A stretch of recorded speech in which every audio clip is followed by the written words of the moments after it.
예, 저는 박대영이라고 합니다. 제가 하고 있는 일은 그 상권 분석이에요. 상권 분석이 이제 창업을 하는 사람들도 매우 중요하지만 이 수익형 부동산을 투자를 하시는 분도 사실 상권 분석이 제일 중요하다고 해도 과언이 아니거든요. 그 전철 및 경전철, 서울 수도권의 전철 및 경전철 개발 계획이 확정이 되었거나 지금 공사를 하고 있는 노선이 몇 개나 될까요? 역숫자 말고요. 25개가 넘어요. 노선이. 9호선 2단계 구간이라든가 신분당선 연장선이라든가 분당선 연장선, 수인선, 성남여주 복선 전철 뭐 등등이 그 부천소사선이라든가 인천지하철 2호선이라든가 이런 전철 노선 개발이 25개가 넘어요. 제1롯데월드, 그 이미지만 봐도 얼마나 기분이 좋은지 모릅니다. 우리나라에도 이런 건물이 들어서는구나. 그죠? 120층짜리. 그 120층짜리에 상주하는 인구가 얼마나 많겠어요. 더군다나 그 임대료가 비쌀 거란 말이죠. 소득 수준이 높은 사람들이 들어가게 될 거예요. 그 일대에 얼마나 많은 상권의 변화를 가져올까요? 그죠? 그뿐만이 아니죠. 문정동의 법조단지, 판교의 테크노밸리, 마곡지구 R&D센터 이런 초대형 프로젝트들이 계속 진행이 되고 있고, 그런 것을 제외하고 뉴타운이라든가 재건축 재개발 그것만 생각을 해도 서울 수도권에 몇 구역 정도 될까요? 적어도 500구역이 넘어요.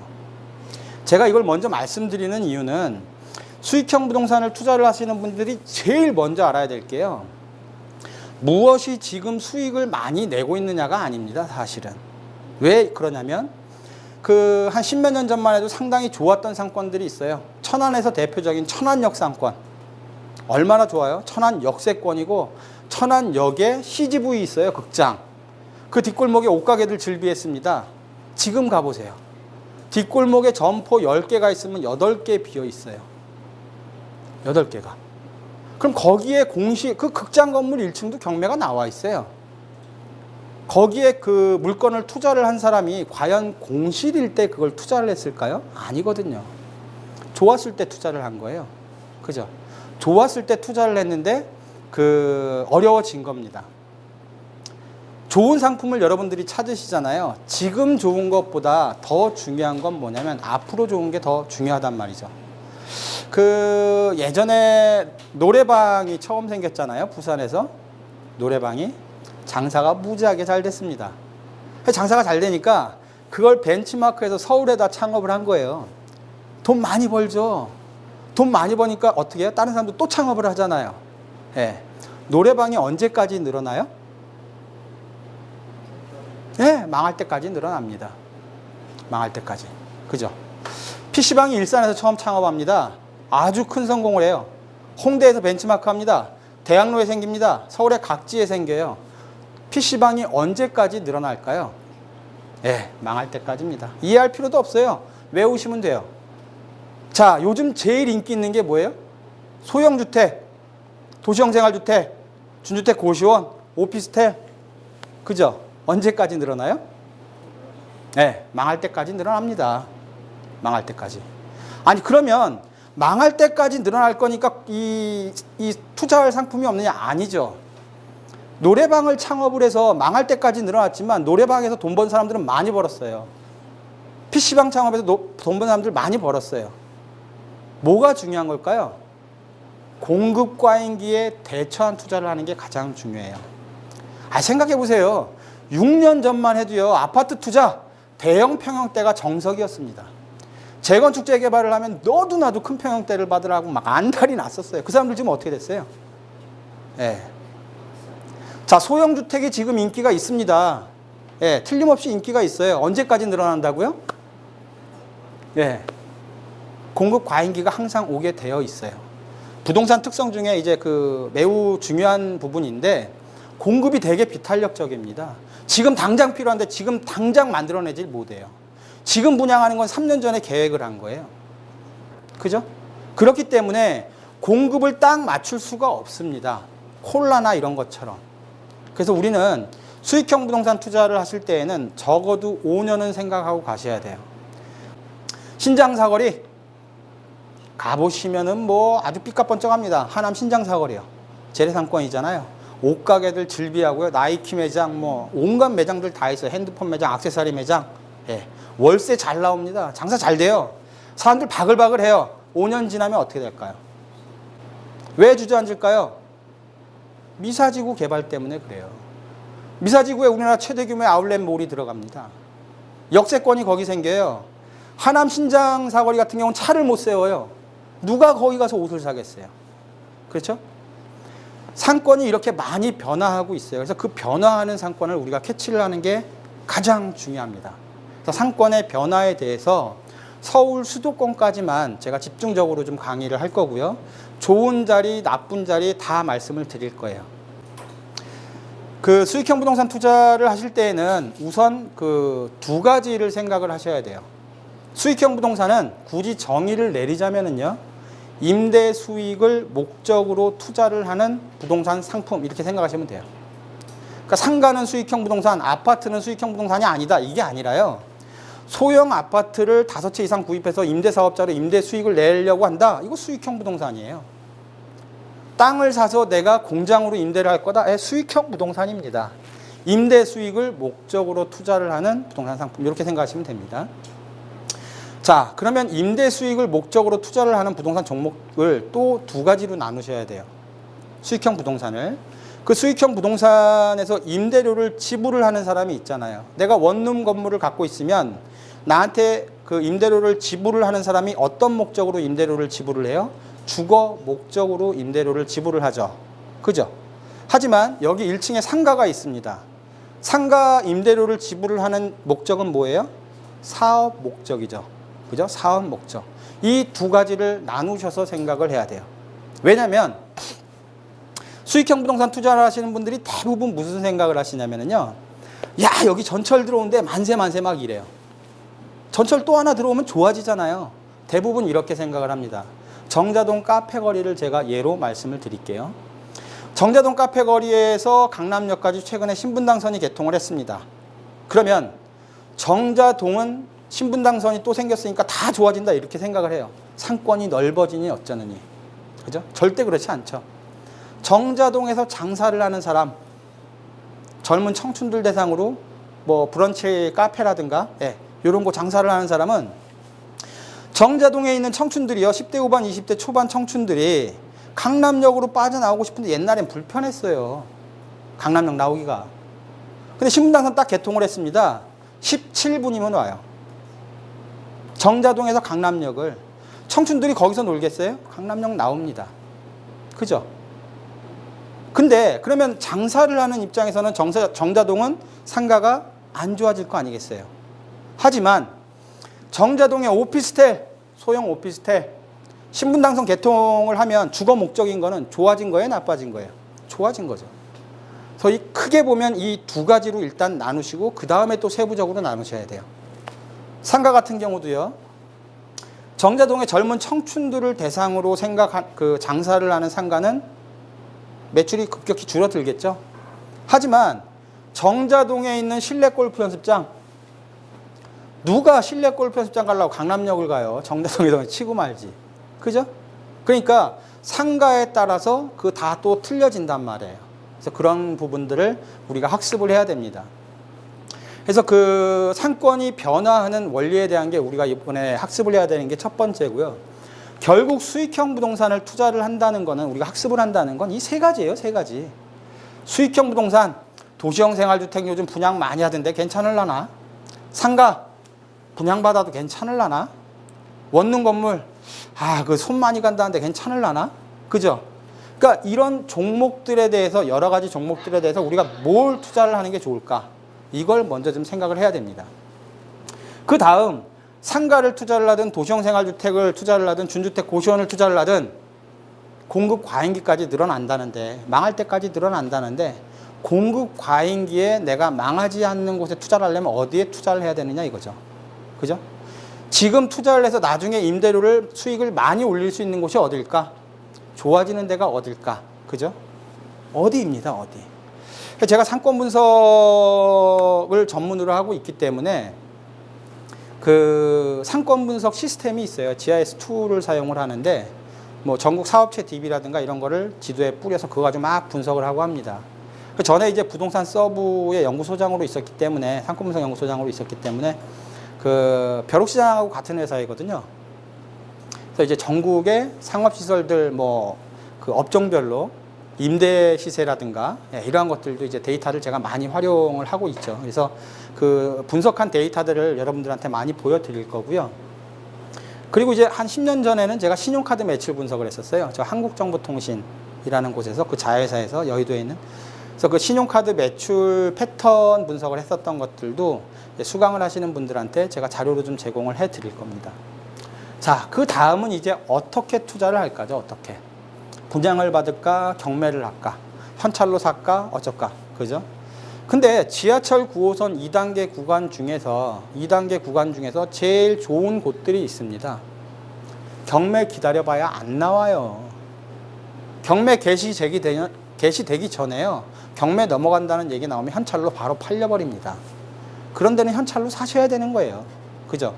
근데 아파트 같은 경우도 지방권은 좀 좋은 편이에요. 소형 평형대 임대 목적으로 할 때에는 그 경매로 매입을 하는 것도 매력이 있습니다.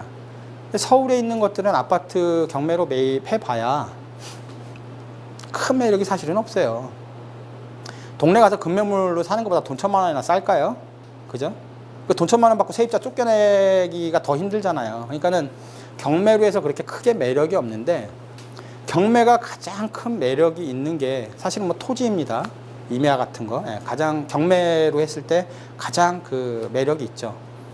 하지만 그 중에 하나가 또 상가예요. 상가. 분양을 받잖아요, 상가를. 그죠? 그 분양가 자체가 사실은 터무니없는 금액들이 너무 많아요. 아파트 처음에 지어가지고 분양을 할 때 분양가 상한제 있습니다. 그죠? 너 이 건축비 얼마 들어갔어? 뭐 얼마 들어갔어? 비용 계산해가지고 상한제를 딱 정해놔요. 상가 그런 거 있어요? 없어요. 아파트 지었다가 분양 딱 합니다. 분양이 안 돼요. 나중에 반을 할인 분양한대요. 돼요? 안 돼요. 먼저 받은 사람 난리 나잖아요. 그죠? 상가는요? 상관 없어요. 자리가 틀리기 때문에. 그죠? 예. 상가 분양 시장을 보시려면 상가를 분양하시는 분들이 이런 말 하죠. 단지 내 아파트 단지 상가는 안정적입니다. 배우 아파트 단지가 있으니까 얼마나 안정적입니까? 과연 그럴까요? 신도시가요, 1기 신도시 분당하고 뭐 일산 이렇게 2기 신도시 이렇게 개발이 될 때마다 신도시가 주거 환경이 좋아져요, 나빠져요? 좋아지죠. 옛날 잠실주공 보세요. 그 완전히 그냥 사람들 다 그쪽으로 갔다가 그쪽으로 나오고 이러잖아요. 새로운 신도시를 만들 때는 어떻게 해요? 주거 환경을 좋게 만든단 말이에요. 주거 환경이 좋다는 건 딴 거 없습니다. 아파트 동간간격 멀리 띄우고 중간에 개천 흐르게 하고 자전거 거리 만들고 사람들 분산시키고. 상업 환경이 좋아지는 거예요? 나빠지는 거예요? 나빠지는 거예요. 은평 뉴타운 가보세요. 은평 뉴타운. 살기 좋게 만들어놨어요. 산 쫙 둘러싸여 있고. 중심 지역 하라고 있는데 뭐 파리바게트 같은 거 있는데 거기 딱 벗어나면은요. 1층 상가가 대략 50개 정도가 이때까지 단 한 번도 새가 안 나간 상가들이 즐비해요. 그 분양받은 사람을 한번 입장에서 생각을 해보세요. 입주한 지 5년이 넘었는데 5년 정도 됐나요? 5년 넘었나요? 네. 5년 동안 단 한 번도 임대가 나가진 않았어요. 이자만 5년 내고 있다고 생각해보면 미칩니다. 그죠? 그래서 상가 경매 그 분양을 받는 걸 잘 아시면 분양 받으셔도 돼요. 제가 상가 분양, 여러분들은 10명이 상가 분양을 받으면 9명 이상이 실패를 해요. 실패를 한다는 거 딴 거 없습니다.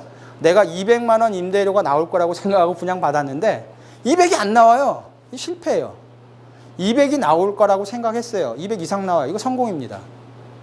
저는 10개 받으면 10개 다 성공할 자신이 있어요. 그게 제가 상권 분석을 잘 알기 때문이 아니에요. 순서가 틀리기 때문이에요. 순서가. 상가를 투자를 하시는 분들이 대부분 좋은 자리를 찾아요. 자리를 제일 중요시 생각을 합니다. 자리. 여러분들도 그렇게 생각하죠? 아우, 좋은 자리여야지 뭐 그 임대가 잘 나가고 좋은 거지. 뭐라? 네. 만지고 놀다가 여기다 놔가지고 어딨나 한참 찾았습니다.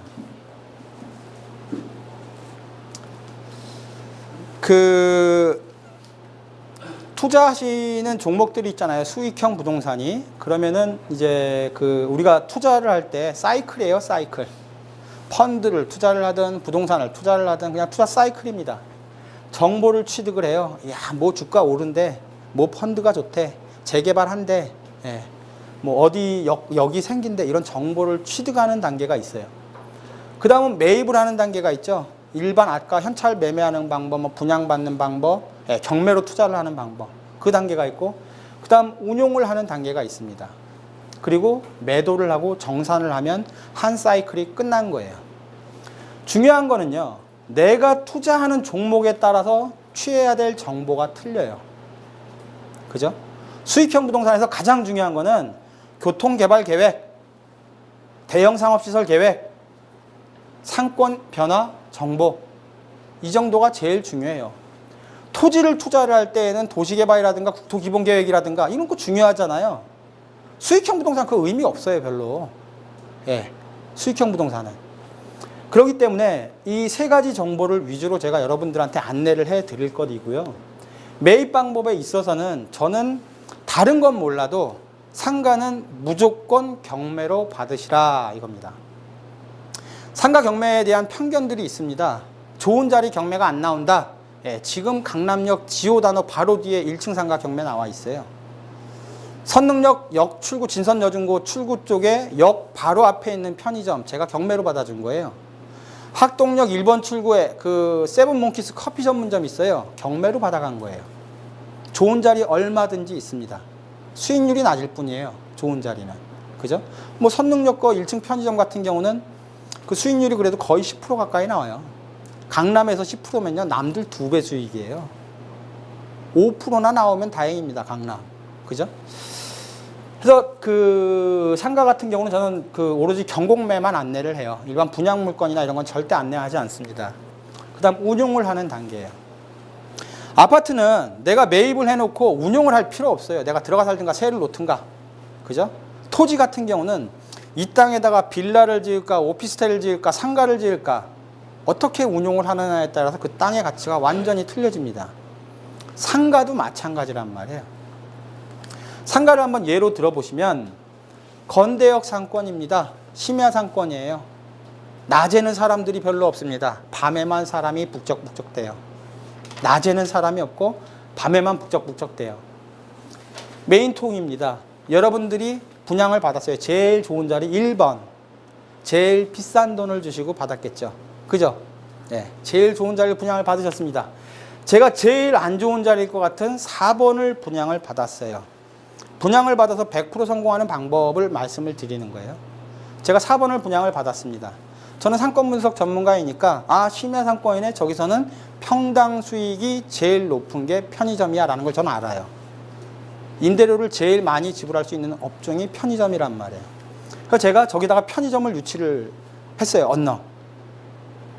실제로요, 건대 글방 뒤쪽에 메인 상권의 코너 자리에 거기는 편의점을 넣어줬는데, 한 5년 전에 얼마의 세를 넣어줬냐면요, 전용 17평짜리를 보증금 2억에 1,450만 원의 세를 놔줬어요. 전용 면적 17평, 예, 보증금 2억에 1,450만 원. 웬만한 건물 1,450만 원 나오는 거 드물어요, 조그만한 건물들은. 그죠? 예. 근데 제가 자리가 빠졌잖아요, 좀.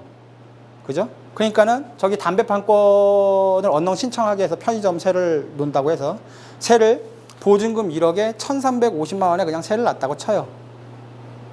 보증금 1억에 1,350만 원에. 그러면 여러분들이 제일 좋은 자리를 분양을 받으셨는데 어떤 업종에 세를 놓으셔서 1,350만 원을 받아내시겠어요? 치킨오프요? 오뎅집이요? 어떤 업종을 세를 놓으셔서 1,350을 받아내시겠어요? 예? 커피숍은 죽었다 깨나도 저거 17평이면은요, 500 이상을 못 냅니다. 맥시멈 나가봐야 600. 밤에만 사람이 바글바글 한다니까요. 그죠? 제가 좋은 자리 투자를 했기 때문에 성공을 하는 거예요? 왜 성공을 하는 거죠? 상가 투자를 할 때? 업종을 알기 때문에 그래요. 상가 투자를 할 때 제일 중요한 거는요, 세입자가 장사를 해서 성공을 하면 투자를 한 나도 성공을 합니다. 좋은 자리 믿고 투자해서 성공하는 게 아니에요. 좋은 자리 믿고 투자를 해서 장사가 될 자리를 찾아내는 게 여러분들의 과제입니다. 경매로 투자를 하는 경우도 참 저는 답답해요. 저도 상가 경매를 상당히 많이 받거든요. 많이 받는 편인데, 수강생들 분들 거를 이제 상당히 많이 받아주는 편인데, 경매가 개시가 되고 낙찰되기까지요, 보통 상가는 뭐 50% 낙찰받고 뭐 60% 낙찰받고 이 정도면 최소 3개월 넘어가요. 다 4개월. 그죠?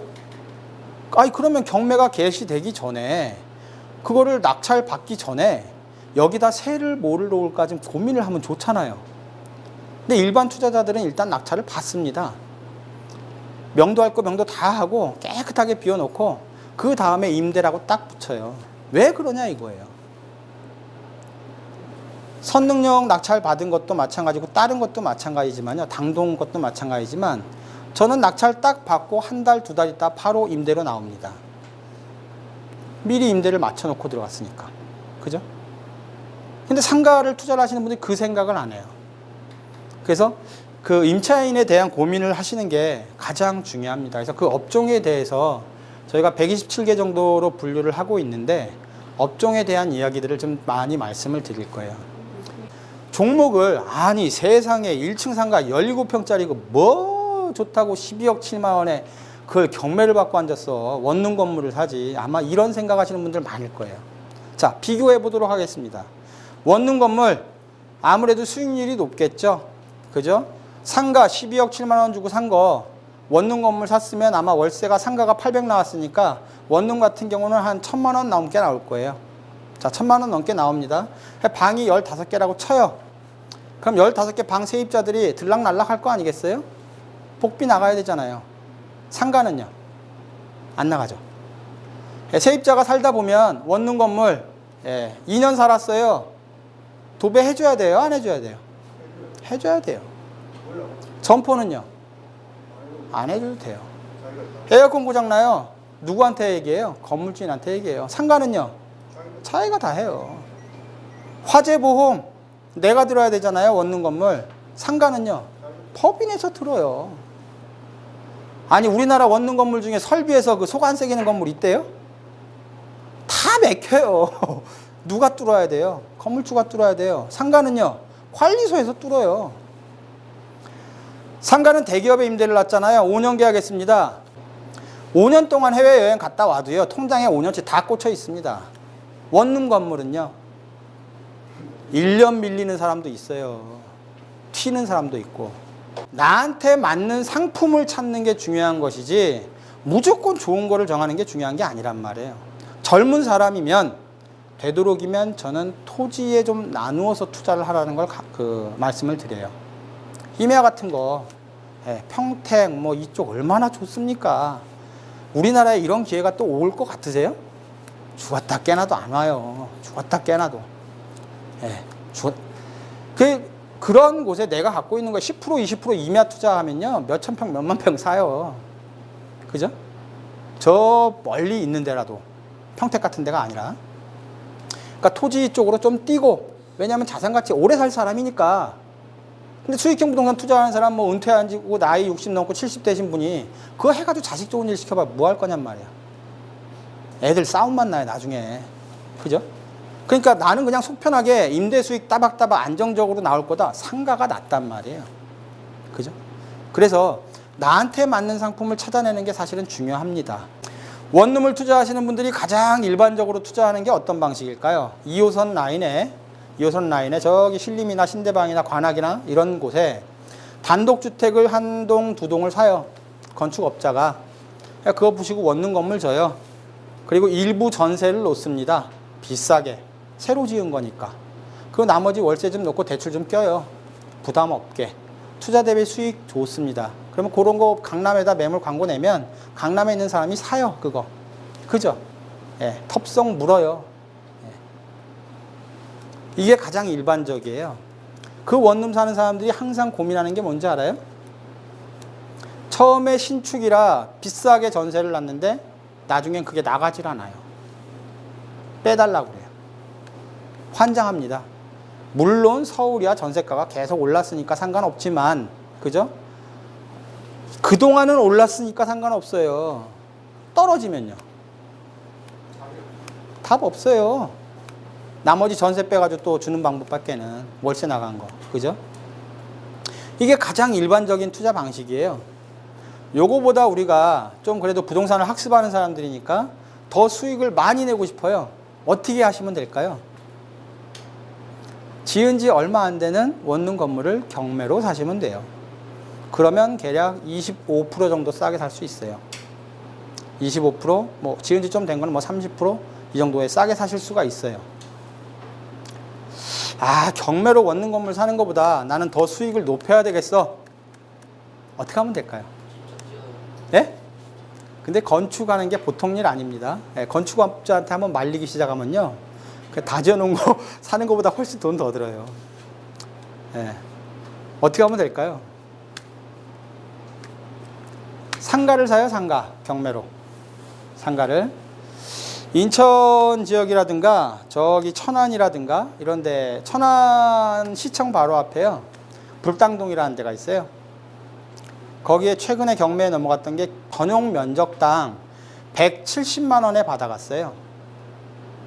전용 면적당. 제가 제일 싸게 받아본 것도 저기 그 간석 오거리역, 예, 거기에 전용 면적 한 평당 180만 원인가 받아봤어요. 전용 면적 한 평당. 우리 교육장이 예를 들어서 30평이에요.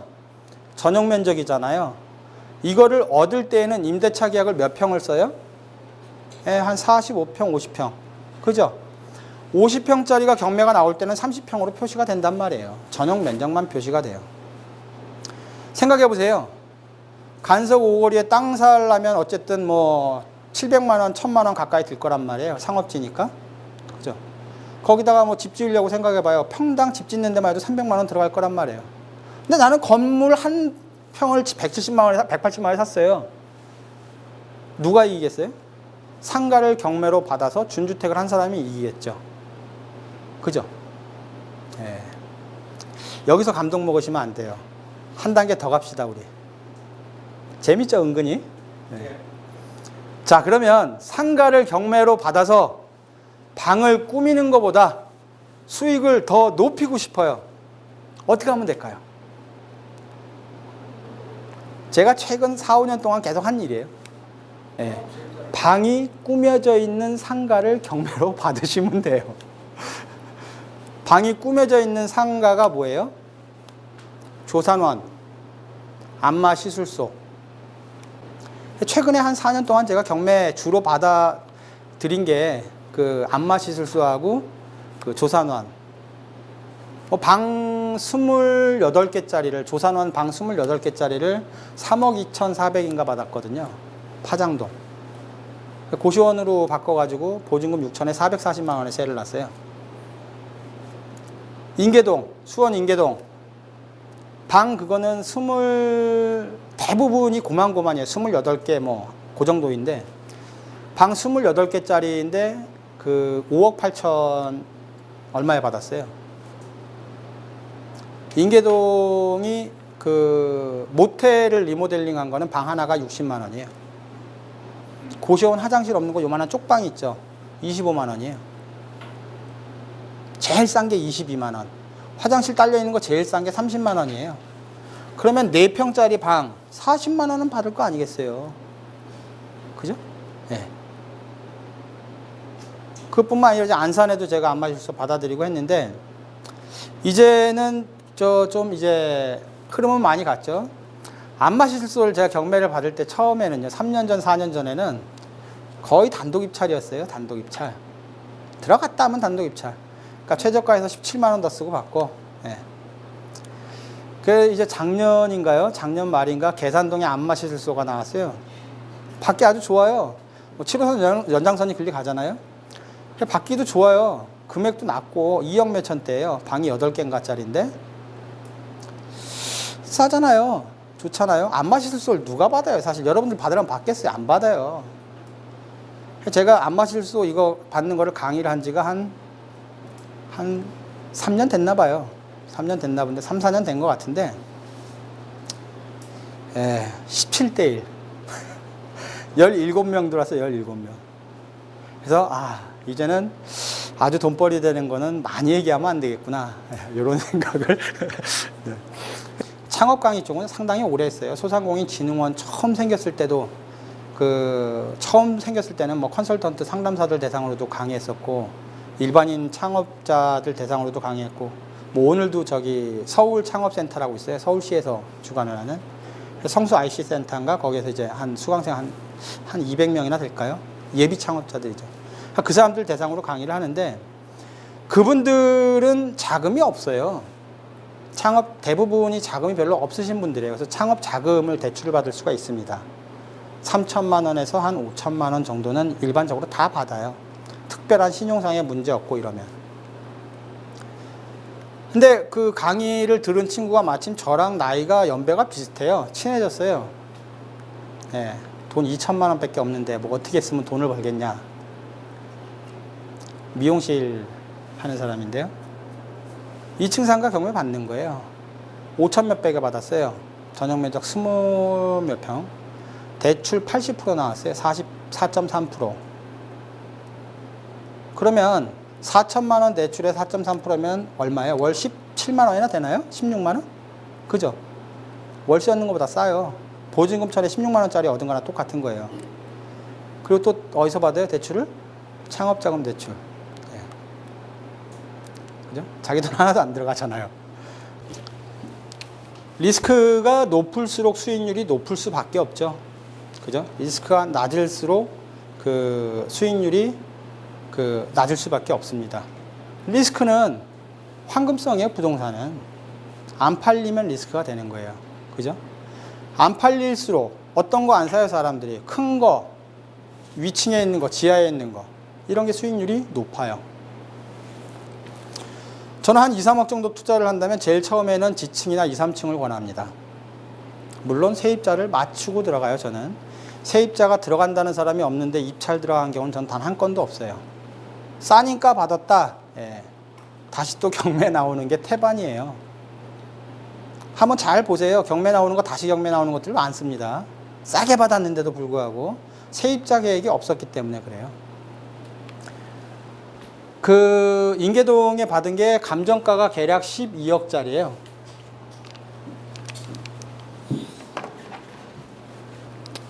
전용 면적이 한 190평 정도 되는데 189평이가 되는데 감정가가 12억입니다. 12억. 12억짜리를 5억 8천 5억 8천 얼마에 받았어요. 어쨌든. 반값 정도에 받았잖아요. 그죠? 근데 사실 저는 여기 같은 경우는 그 준주택 고시원으로 바꾸려고 받은 거예요. 근데 안마실소를 운영하는 사람이 바지끄레기를 잡는 거예요. 보증금 1억인데 1억 다 띄었거든요. 1억이 중요한 게 아니에요. 왜냐하면 189평에 방을 꾸미려면 한 평당 얼마 들어갈까요? 200은 들어가요. 그죠? 방 시설하는데 얼마 들어갔어요, 이 사람? 3억 6천 들어간 거예요. 보증금 1억이 문제가 아니에요, 이 사람은. 그래서 어떻게 해줬냐면 보증금을 처음에는 5천만 원에 660만 원에 해주고 1년 있다가 1억으로 다시 올려주는 조건으로 그냥 세를 준 거예요. 5억 8천에 받았습니다. 물론 이제 경락잔금 대출 끼고 하면은 뭐 잘 받으면 많이 받으면 4억까지도 받아요. 본인이 신용만 괜찮으면 4억도 받아요. 1억 8천 들어가잖아요. 그죠? 보증금이 5천에 600만 원이니까 그죠? 4억이면은 이자가 얼마예요? 4.3%면 한 170만 원 될까요? 예. 네. 그 600만 원에서 170만 원 빼요. 그러면 430만 원이죠. 430만 원. 부가세는 별도 플러스 60만 원이고요. 그러면 보증금 4억, 대출 4억 받았고, 보증금 5천 받았고, 그죠? 4억 5천 원 받았잖아요. 얼마 들어갔어요? 1억 3천 들어갔잖아요. 4억 430 나오잖아요. 이걸 먼저 해요. 이렇게. 자, 1년 반이 지납니다. 1년 반. 이 대출을 좀 더 받아야 되겠어요. 예? 감정을 하겠죠. 은행에 가서. 감정을 재평을 합니다. 재평을 하겠죠. 그럼 이거 감정가 얼마나 나올까요? 5억 8천에 산 거. 예, 12억이에요. 이건 내가 산 금액이지 감정가가 아니에요. 그죠? 플러스 마이너스입니다. 여기서 조금 올라가고 내려가고. 자, 12억 감정가 나와요. 대출 얼마 나와요? 예. 죽었다 깨나도 6억 7억 나와요. 대출 7억 받았잖아요. 그거 홀랑 쓰면 안 돼. 예. 이번엔 뭘 사야 돼요? 예. 선능력 1층 상가 사야 되는 거예요. 대신 수익률이 낮아요. 거기는. 그죠? 수익률이 상당히 높잖아요. 하지만 1층 상가는 수익률이 낮아요. 대신 경기가 뭐 마냥 좋대요? 꼬꾸라집니다. 반드시. 마냥 좋은 거 아무것도 없어요. 꼬꾸라집니다. 그럼 꼬꾸라질 때 이거 공실될 수 있잖아요. 4억에 대한 이자는 내가 카바를 할 수 있어야 될 거 아니겠어요? 그걸 누가 해요?